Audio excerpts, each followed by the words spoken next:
خان أسعد باشا أكبر خانات دمشق القديمة، يقع في وسط سوق البزورية، واحد من الأسواق التراثية في المدينة القديمة.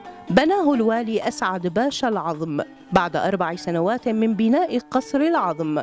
وصف خان أسعد باشا بأنه من أرقى الخانات في دمشق وأكثر الأعمال المعمارية حضارة فيها. وخان أسعد باشا كان خير تجار دمشق، والأساس فيه هو ابن الخان والتجار. كان هذا عبارة عن ضيوفه لخان أسعد باشا، يقعدوا للوالي بالقصر العظم، هذا لضيوفه.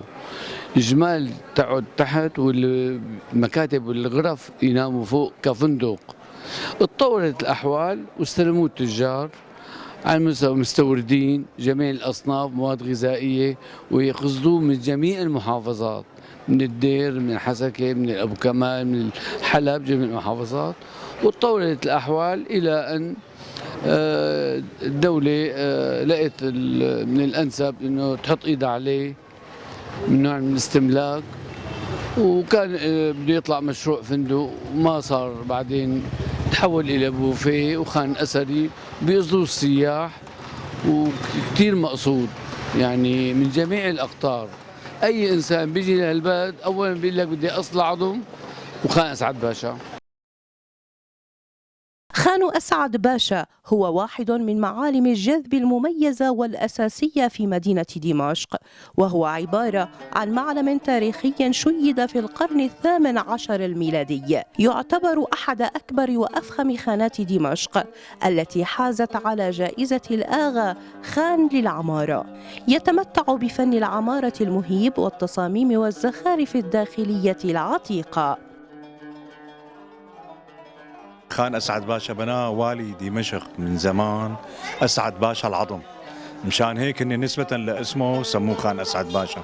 وهو كبير بيحتوي على عدة يعني بالسقف هي قباب بيقولوا له، يعني إباب وهي وعدة يعني محلات صايرة، وإنه هو مؤلف من طابقين يعني فوق وتحت، وكله قديم وأثري وكله حجر، يعني من الحجر القديم، يعني الحجر اللي يعني هلا ما في منه هلا، يعني هذا الحجر هلا مو موجود.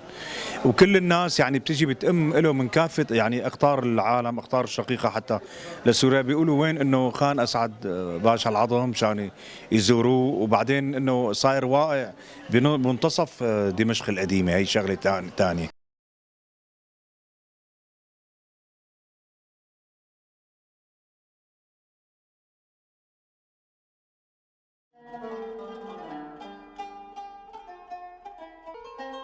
خان أسعد باشا كان محطة قوافل التجار من مختلف الدول المجاورة، ويغطي هذا الخان مساحة كبيرة وتتوسطه برك ماء كبيرة ومحاطة بالمتاجر المتنوعة والغرف الأثرية التاريخية الرائعة.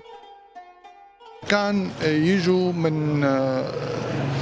من بادية الشام أو من الزراعة، شو في محاصيل زراعية، يجوا بالقوافل ينزلوا هون، ينزل الجمل تحت أو الحمولة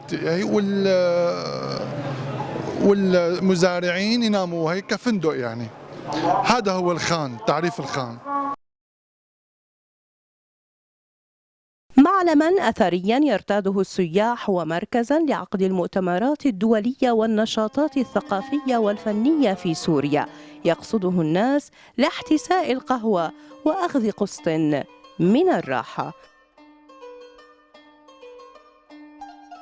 من أقدم الخانات الدمشقية في سوريا خان أسعد باشا. لبرنامج ترانزيت من سوريا، رني محمد.